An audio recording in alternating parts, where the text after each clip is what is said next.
Thanks for coming and watching. My name's Brendan. This is Ricky. He's either this way or this way, depending on what you're looking at. Hey, everybody.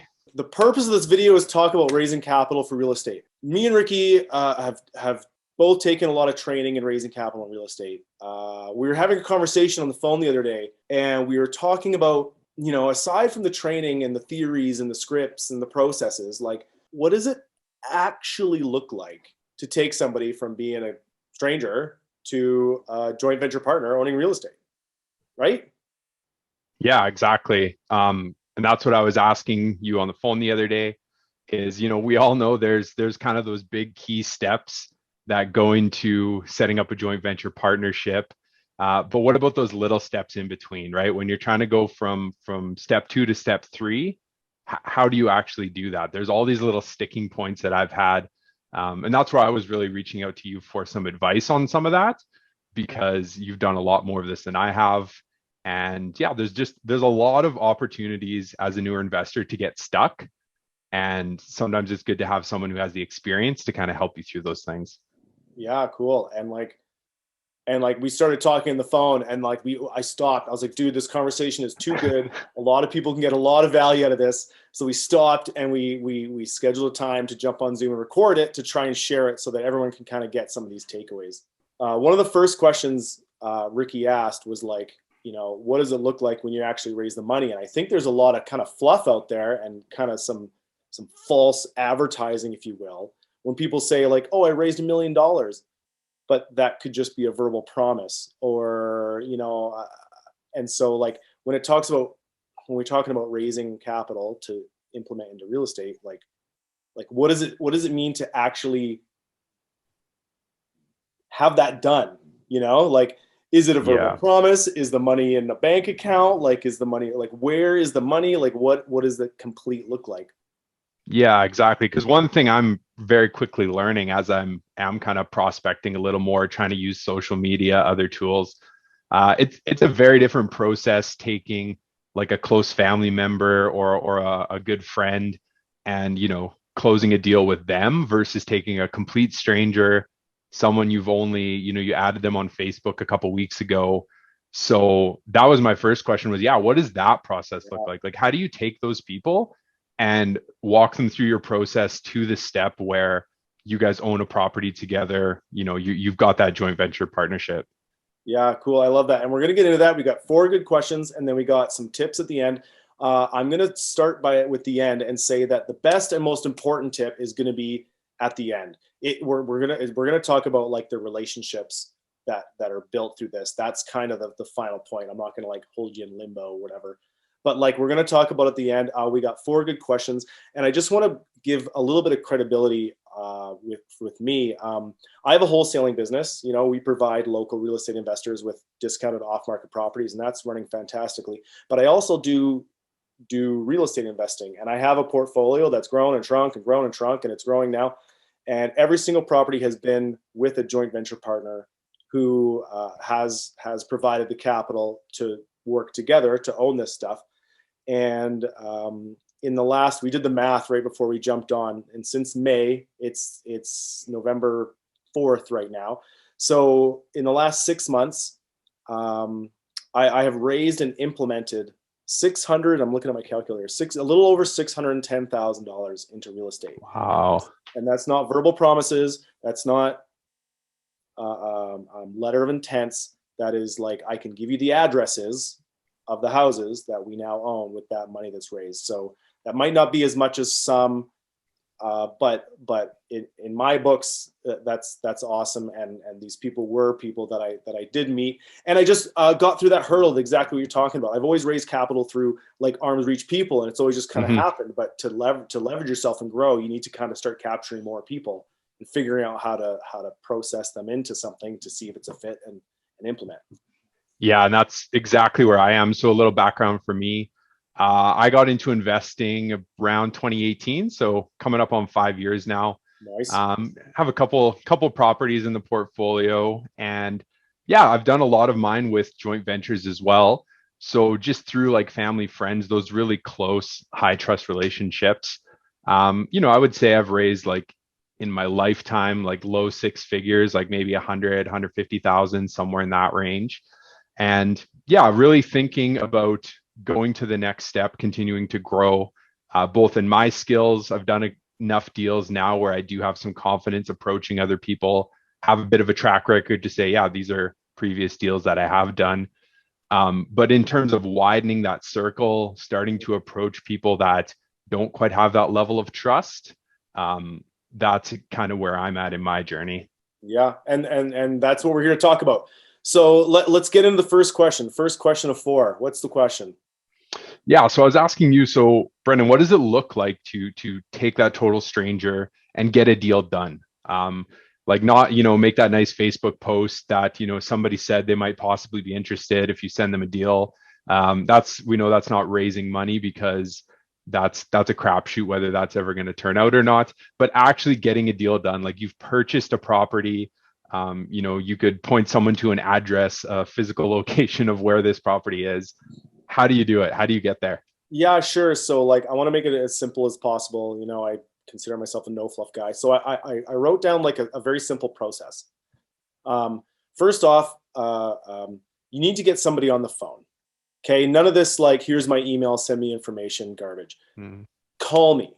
I put that in all my videos and all my marketing and all my deal alerts. Just call me. We got to talk. If this is ever going to work, we need to talk.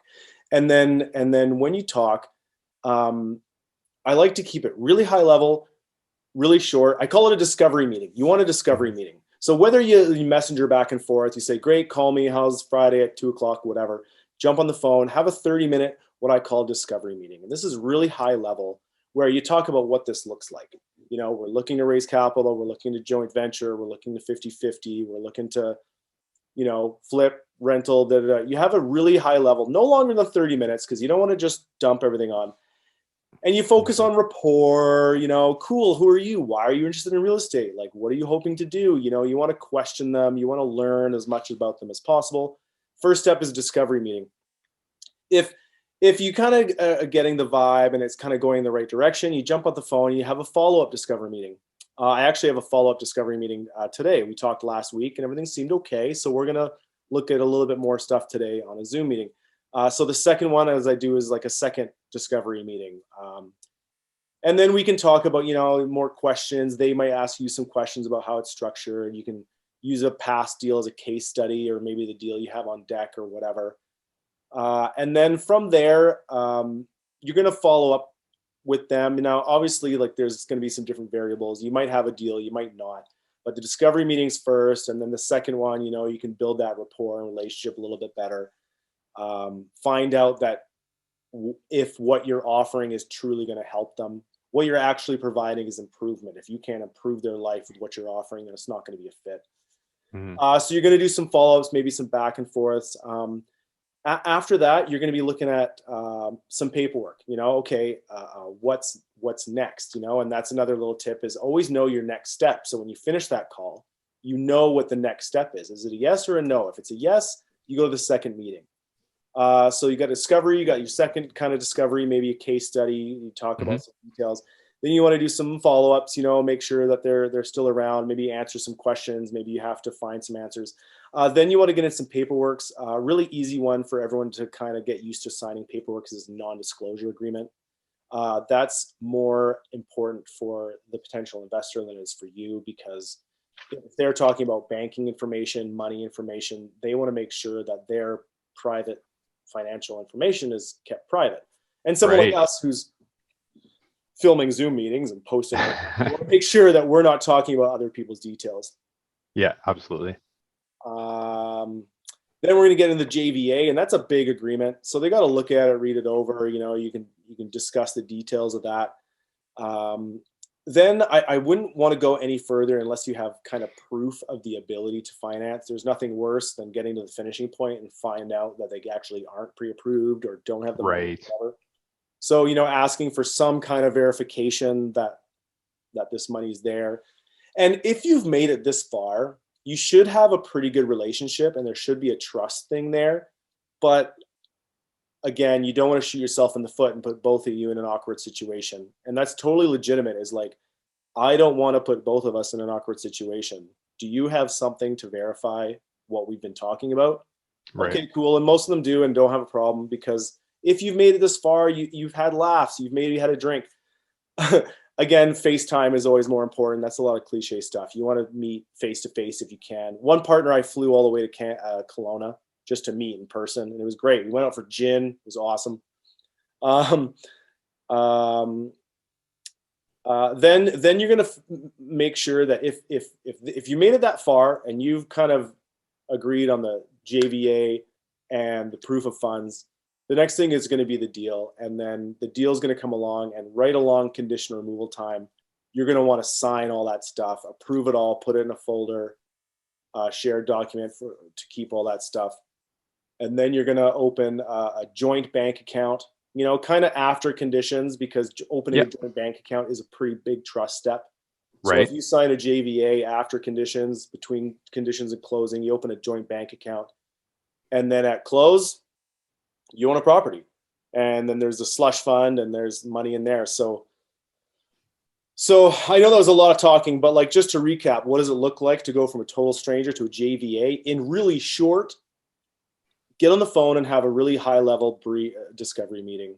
Follow up with a second, little deeper discovery meeting to find out if you can truly provide value and if it is a fit.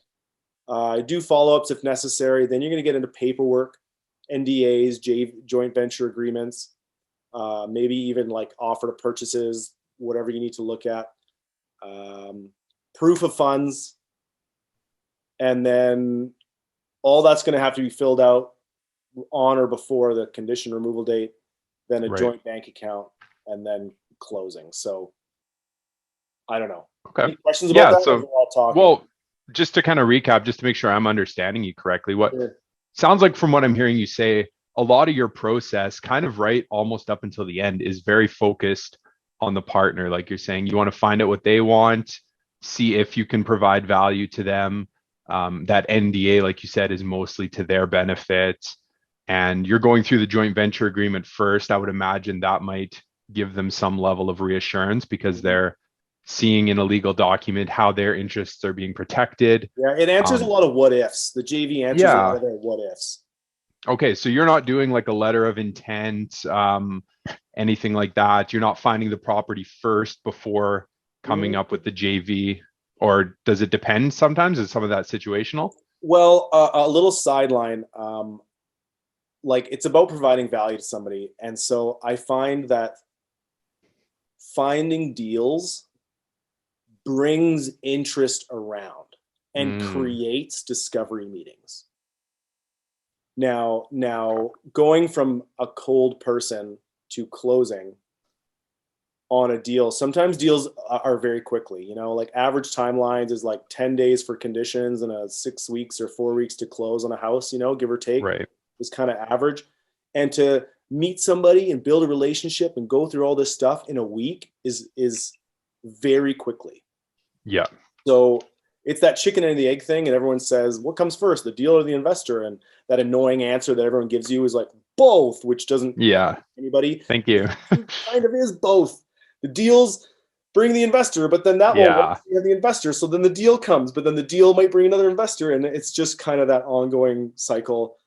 But I really feel like finding these good deals and being a wholesaler and finding these deeply discounted stuff is a really good way to share value. Like we're jumping into it with equity. Anyways, does that kind of question? No, it does. And one thing too that you had mentioned is you were talking about like a slush fund. I know you had said before, like possibly acquisition fees, things like that. Tell me more about that. What does that look like for you? How does that fit into your process? Yeah, the acquisition fee. So like, I do run a wholesale business, and we have people and skills and expenses and experience to find these off-market discounted houses. So essentially an acquisition fee is more of a way to protect, is one of the 5 ways that we protect the capital contributed to a deal. So so I build it in. So I guess I'll just talk about kind of the 5 ways. Yeah, that'd be good. That I like to protect, that capital is protected. One is we're we're buying discounted, and we're normally putting down like a larger than normal down payment. Most of the time it's 20%, but sometimes it's Okay. even 30, 35% or more. So one of the ways we protect is a large down payment. Okay. Another way to protect is the slush fund. The slush fund is, give or take wherever you're from, whatever the numbers look like, about $5,000 per door. And that's so that there's no cash calls, there's a little bit of buffer. If we need to change the locks because there's a tenant turnover, or there's a leak, or we need to fix a water tank, or da da da da, there's that slush fund there. And that should be building every month. In our pro forma, we do build in a contingency for vacancy and repairs that we don't touch. So every month, that slush fund should build and cover the expenses.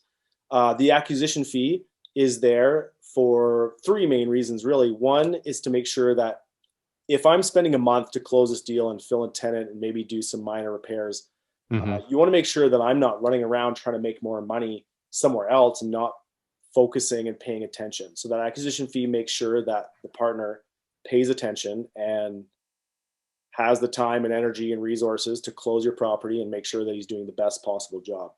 The second reason the acquisition fee is there is that you're actually paying to have access to these deeply discounted properties. If we're buying a property, one of the ones we just bought in King Ed, it was independently appraised at 385. We bought it for 265. So just to have access to that kind of deals, there's an acquisition fee for the time and experience that it's taken just to get that far.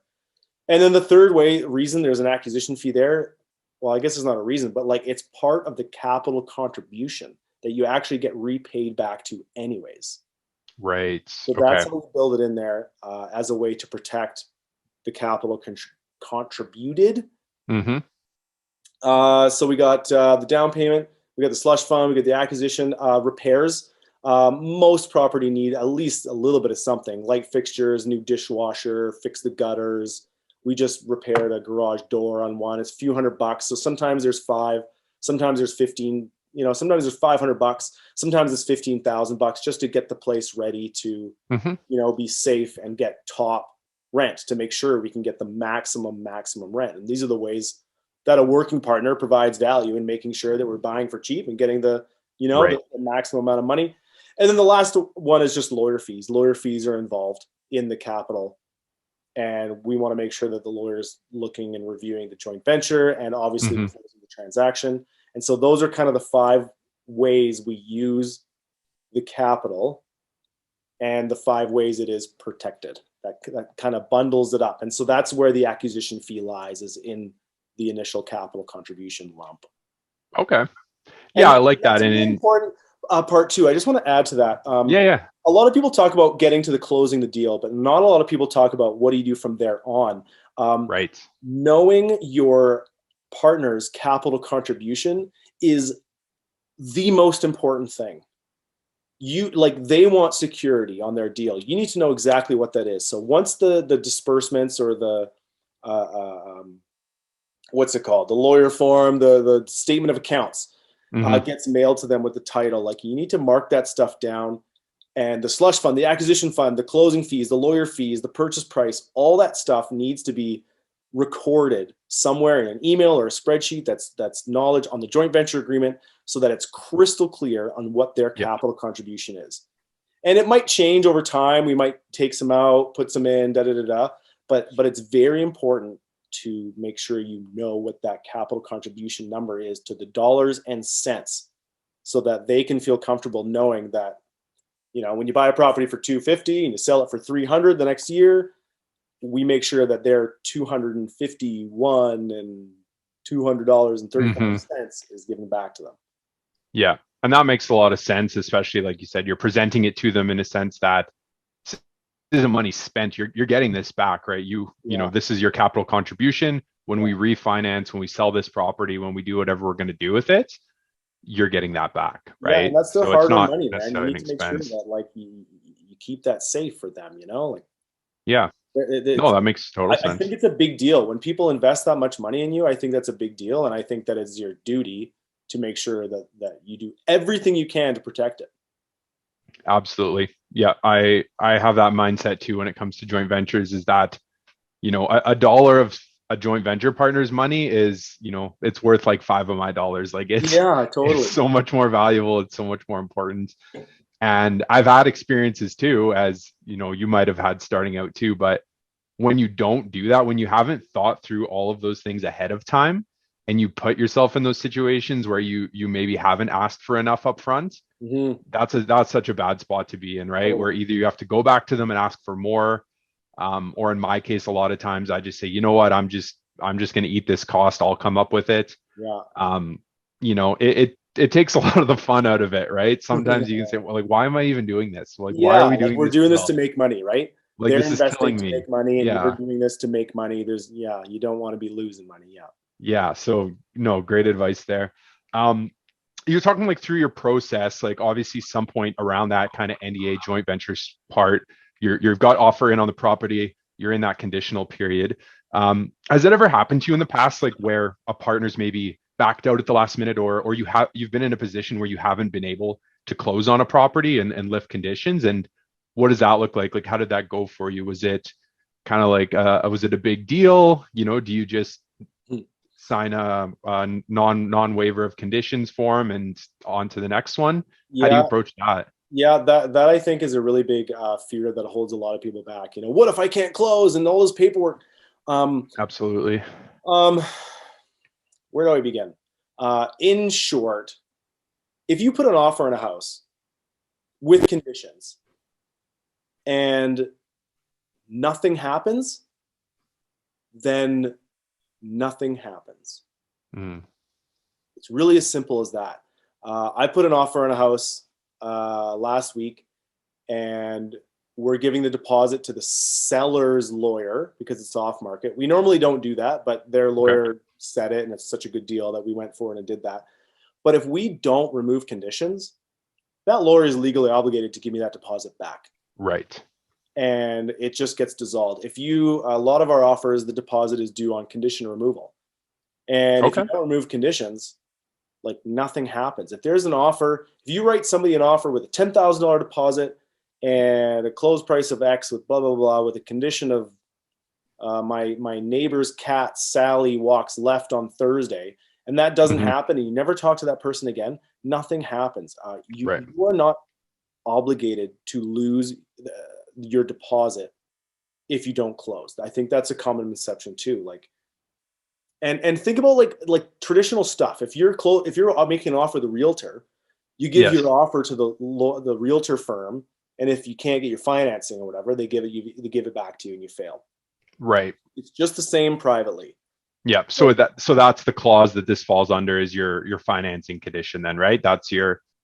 Or do you write a special clause in there for like a joint venture, like partner Well, that approval, anything like no, that? no, not really. Like the offer to purchase is kind of a whole separate kind of category that we could talk about when it comes to Hmm. joint venture. But like the offer to purchase doesn't really have anything to do with the joint venture. The offer to purchase is the offer to purchase, and these Yeah. properties are closed under the joint venture partner's name.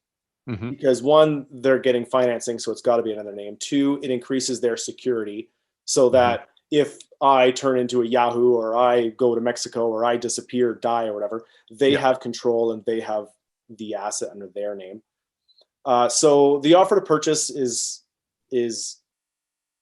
I don't know, like the question is, what happens if you don't close? If you don't remove conditions, nothing happens. Hmm. Okay. And if the deal falls apart for whatever reason, like that's fine. And I think that's one of my tips at the end of this thing is like, be okay with a no. You have to be Yeah. okay with everything falling apart at any moment. Yeah. That makes And sense. because you can't be like, what? I put my whole everything. Like, like you have to be Yeah. okay with the rejection. You have to be okay with them in the last minute being like, you know what? I found a different thing. And that's okay because we're here to make sure that if this isn't the best thing that they want for them, then they probably shouldn't do it. Like Hmm. one of the common things I find with investors is they like the idea of real estate. And they have a business, and the business makes a lot of money, and they want to put into real estate. And I'm like, real estate looks like this, the deal will look like this, yada yada yada. And they're like, okay.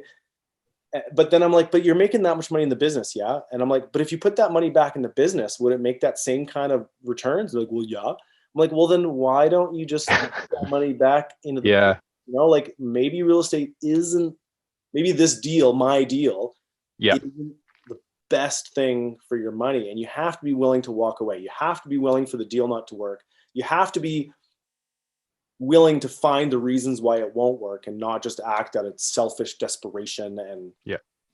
and that thing. So what happens if a deal doesn't go through and you don't remove conditions? Then nothing happens if you've set it up properly. Okay. Follow-up question to that. Yeah. Because this is something that I've thought to myself too, on that note of not removing conditions, deals not going through. Mm-hmm. Should an investor be scared, I guess, of burning bridges in terms of relationships because of that? So, because that's something I've thought. Let's say you, Brendan, you're a wholesaler. I get a message in my inbox. You've got a deal. I message you. I say, yeah, I'll take that off your hands. We write everything up. I can't get a partner. It falls through. We don't remove conditions. I've thought to myself, well, is Brendan going to send me a deal next time, or even on market with a realtor, right? If a couple deals, the conditions don't come off, where does that put me in their books? Like, are they not going to want to do business with me because I'm someone who can't close on properties? What advice would you have for someone thinking those kinds of things? That's a good question. I mean, I would almost separate the answer to that from real estate to just like kind of business 101. Like, you don't want to get in over your head. It's a hard balance. You don't want to get in over your head. You want to be prepared, but also you want to be able to take shots and take action steps. Right. Now, in that situation, if I have a wholesale deal and somebody calls me, like I have a screening process and I ask them A, B, and C questions, and and we can find out pretty quickly if they're going to be able to follow through or not. And the very, very last thing we do is exchange money for the contract. And then, like I said too, if I assign you a deal and you don't close on it, that's your loss. You haven't closed on it. You haven't removed conditions. Now you won't get the deal, but that's okay. That doesn't mean I'm not going to send you another deal again. But I think that's just relationships, reputation, like right. And I think that just goes back to being open and honest. We were talking about even this video.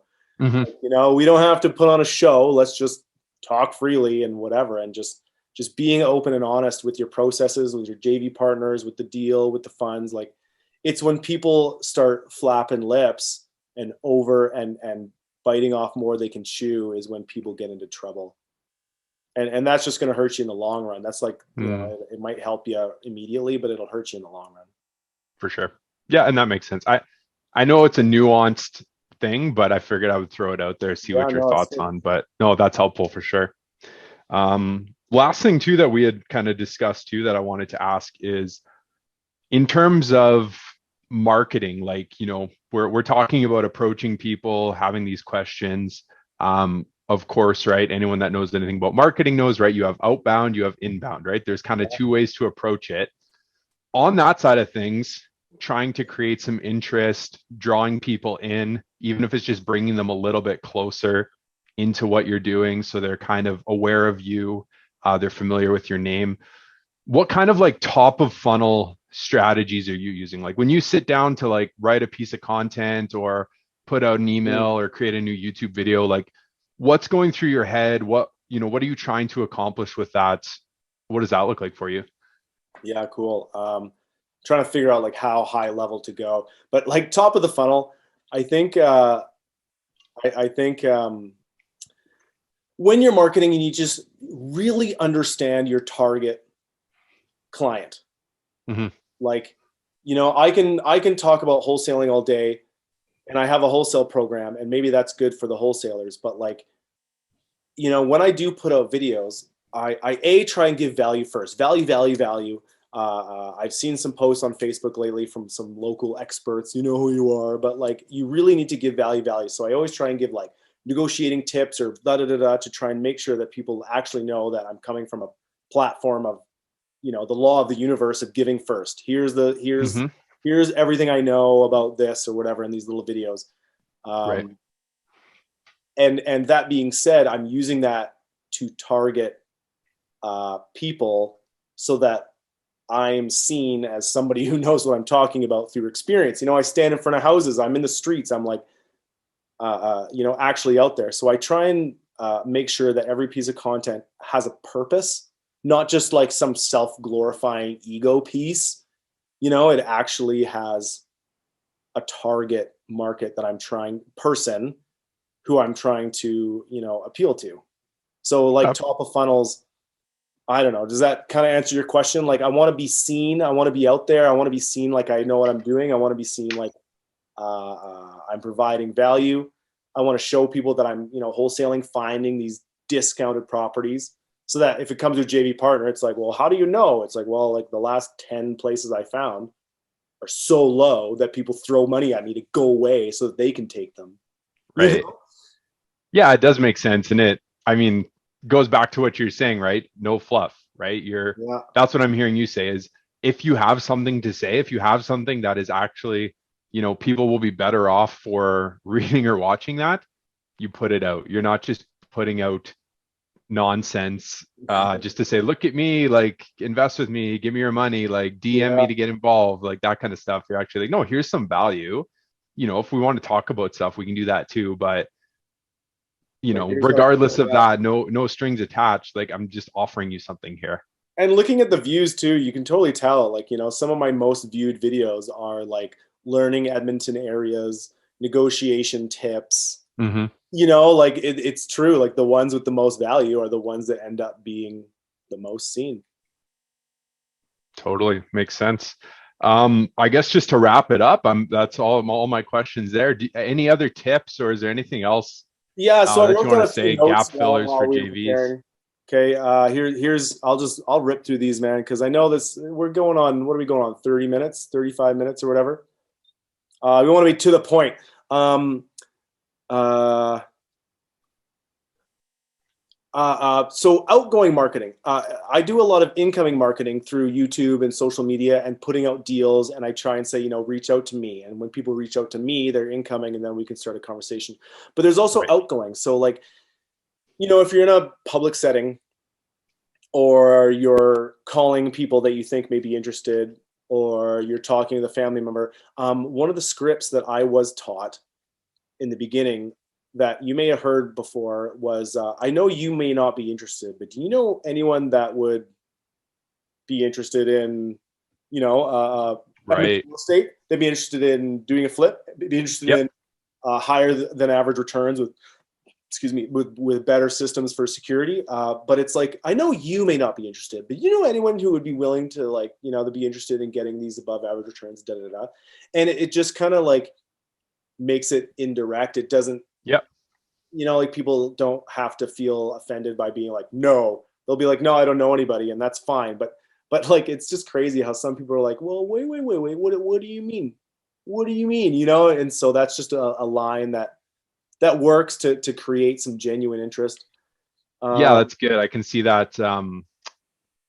Lowering people's defenses, right? There's not that sales pressure. There's not that gut reaction of like someone's trying to like convince me to do something. You take that away, they drop their defenses, and maybe they turn around and go, well, no, what do you mean I'm not interested? Hey, I know a guy, but come on. Hey. Yeah. A couple other ones are like no emails, pro formas. You know, like if people just reach out to you on a text message and say, send me the pro forma, or email me the information, I always respond with, call me. Just call me. If you're not willing to have a conversation with me, then like there's no way we're going to get to the point where we're going to work together. Yeah. All that data and stuff you want to go over together on a Zoom like this or in person. Know your value proposition. I'm being a broken record, but you actually have to provide value to somebody for them to work with you. So know your value proposition. If you're brand new, you might not have any value to offer. You might not have any knowledge, experience, or whatever. And so, like, truly, why would someone invest with you? But a good way to get started from nothing is, you know, bird dogging, networking, learning, reading, making offers. Wholesaling, I believe, is a great way to start because it gets you writing offers and just learning the lingo and finding deals. Being okay with the no, I mentioned that earlier, but just like, you know, like being, that's just it. Just be okay with a no at any time. Lately, one of my new lines is like, we're going to explore this deal, but I want to find every reason why not to do this deal. You know, and one of them that came up recently was like, it's just too fast. like this is good, it looks good, and I'm interested in exploring, but I'm going to Ontario for 3 days. Conditions is in 7 days. There's no way. And I'm like, great, good. Then let's just chat next 2 weeks from now. Use this as a case study, and then maybe when another one comes up, we can be a little bit ahead of the game. Right. And the last one that I said at the beginning of the video that I was like, the best thing is at the end, was building relationships, real ones. And I'll finish. We're going to jump off in a couple minutes, but I'll finish with a little bit of a story about real relationships. So a guy goes to buy a house and he needs a mortgage broker. And so he calls, he gets a referral for a mortgage broker, calls a mortgage broker. The guy's like, oh, I treat everyone really good, and building relationships, all this stuff. And he gives him a mortgage, and it's all great. And he ends up closing the house.